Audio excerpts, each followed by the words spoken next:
नमस्कार दोस्तों, हमारे YouTube चैनल पर आपका एक बार फिर से स्वागत है। दोस्तों, केबीसी का ग्रैंड फिनाले चल रहा है और इस फिनाले वीक में किसी खास कंटेस्टेंट को अमिताभ बच्चन अपने सेट पर बुला रहे हैं। इसमें केवल सेलिब्रिटी जो होते हैं वही अमिताभ बच्चन के सामने हॉट सीट पर बैठ रहे हैं।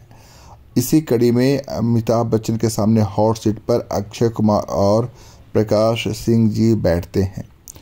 अक्षय कुमार से तो आप वाकिफ़ होंगे ही दोस्तों। प्रकाश सिंह जी बीएसएफ के डीजी, असम और यूपी के डीजीपी रह चुके हैं और भारत सरकार से उन्हें पद्मश्री से सम्मानित किया जा चुका है।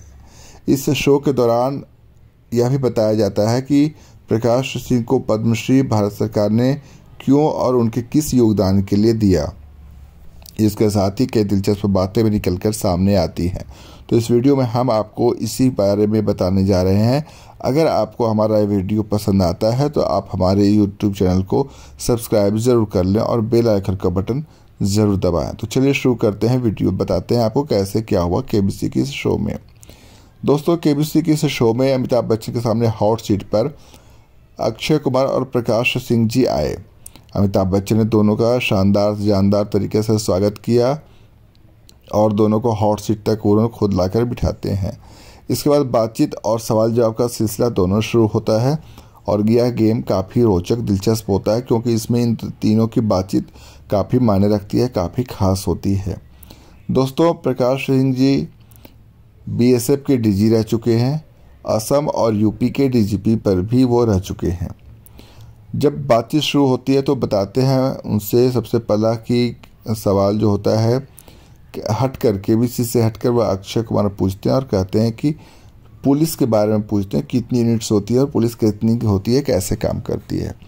इस पर प्रकाश सिंह जी कहते हैं कि हर स्टेट्स की अपनी अपनी पुलिस होती है जो वहाँ के लॉ एंड ऑर्डर सिचुएशन को संभालती है। भारत में इस वक्त करीब 20 लाख पुलिसकर्मी हैं और 26 लाख स्वीकृत पद हैं। वह यह भी बताते हैं कि किस परिस्थिति में किन हालात में भारत की पुलिस काम करती है, वो उसके बारे में भी बात करते हैं। प्रकाश सिंह यह भी कहते हैं कि भारत के पड़ोसी कितने दोस्ती वाले हैं, इसका इस अंदाज़ा आप समझ सकते हैं, लगा सकते हैं। वह तंज कसते हैं पड़ोसी देशों पर जो पाकिस्तान है, चीन है, इनके बारे में, और कहते हैं कि बांग्लादेश में भी पहले दिक्कत थी लेकिन अब बांग्लादेश की हालत में सुधार है और वहाँ से भारत को दिक्कत नहीं है। फिलहाल हालात नियंत्रण में है। इसके बाद वह बताते हैं कि हमारी पुलिस फोर्सेस जो होती है वह बिल्कुल ही विपरीत परिस्थितियों में काम करती है और अच्छे रिजल्ट भी देती है।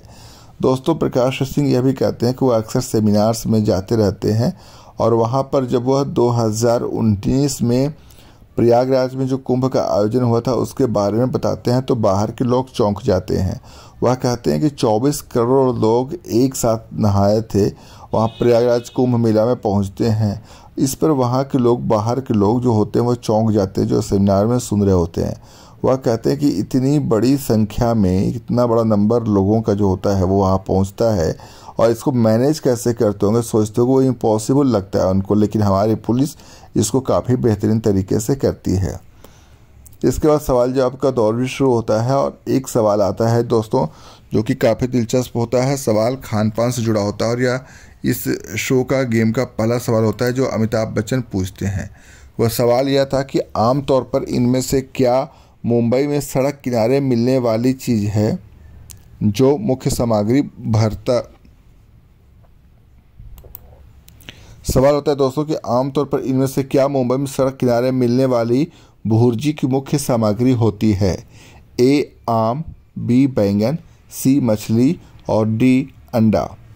अब इसका सही जवाब अक्षय कुमार देते हैं और वह कहते हैं डी अंडा को लॉक किया जाए क्योंकि अंडा की भुर्जी बनती है। अब वो प्रकाश कुमार सिंह जी से पूछते हैं तो प्रकाश सिंह कहते हैं कि नहीं, उन्हें भुर्जी नहीं पता। इस पर अक्षय कुमार उन्हें बताते हैं कि अंडे की भुर्जी कैसे बनाई जाती है, उसकी रेसिपी भी बताते हैं।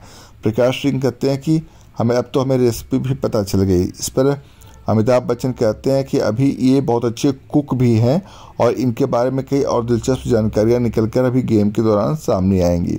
इसके बाद गेम आगे बढ़ता है दोस्तों। अगला सवाल आता है, इनमें से किस वस्तु पर कलाकार चित्रकारी करते हैं और जिसका उपयोग स्कूल के जूतों को बनाने में भी किया जाता है। ए पेपर, बी कैनवास, सी रेशम, डी सीमेंट। अब इसका जो सही जवाब होता है वो होता है बी कैनवास, और प्रकाश सिंह इसका बी कैनवास जवाब देते हैं। दोस्तों इसी दौरान एक दिलचस्प बातचीत भी होती है। जब कुंभ के बारे में बात निकलती है तो अमिताभ बच्चन पूछते हैं कि कभी कुंभ में आप गए हैं क्या अक्षय?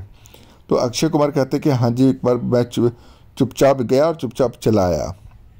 अब इस पर अमिताभ बच्चन तंज कसते हैं कि ये और चुपचाप गए और चुपचाप चले आए। इस पर अमिताभ बच्चन से अक्षय कुमार कहते हैं कि क्यों, जब आप चुपचाप कहीं और कहीं जा सकते हैं तो मैं क्यों नहीं कहीं जा सकता हूँ और आ सकता हूँ। अमिताभ बच्चन कहते हैं कि मैंने जो बताया था चुपचाप कहीं आने जाने की बात, वो हमारे स्कूल के कॉलेज के ज़माने की बात थी, तब मैं इस इंडस्ट्री का हिस्सा नहीं था। तो पूछते हैं कि क्या आप इंडस्ट्री में आ चुके थे उस समय? तो अक्षय कुमार कहते हैं कि नहीं, जब मैं कुंभ में गया था तब वहाँ भी इंडस्ट्री का हिस्सा मैं नहीं था, और फिल्म इंडस्ट्री में आने से पहले की बात है। अक्षय कुमार इसके बाद कुंभ मेले की बहुत तारीफ़ करते हैं और कहते हैं कि वहाँ एक अलौकिक फीलिंग होती है, दिव्य दर्शन होते हैं लोगों की। जब नागा साधु निकलते हैं, अखाड़ा होता है, तो वहाँ पर जाने पर एक अद्भुत फीलिंग आती है और काफ़ी अच्छा लगता है, अच्छी फीलिंग आती है वहाँ पर। दोस्तों आपको यह भी बता दें कि इस वीडियो में प्रकाश सिंह बताते हैं कि वह बीएसएफ के जब जिम्मेदारी दी गई थी उनको, तो पंजाब में तैनाती थी उनकी। पंजाब में उस वक्त आतंकवाद चरम पर था, मतलब 300-400 आतंकी थे। उनमें से प्रकाश सिंह ने जब उन आतंकियों के ऊपर नकेल कसना शुरू किया, तो जब उनके कार्यकाल के दौरान वहाँ पर 100 से भी कम आतंकी बचे और काफ़ी हद तक वहाँ पर आतंकवाद पर काबू पा लिया गया। उनकी इसी योगदान को देखते हुए भारत सरकार ने उनको पद्मश्री के सम्मान से सम्मानित किया। तो दोस्तों अगर आपको हमारा यह वीडियो पसंद आया तो प्लीज़ हमारे वीडियो को लाइक, शेयर और सब्सक्राइब ज़रूर करें हमारे यूट्यूब चैनल को, और इस वीडियो को ज़्यादा से ज़्यादा लोगों तक शेयर करें ताकि ज़्यादा से ज़्यादा लोग इसे देख सकें। थैंक यू दोस्तों।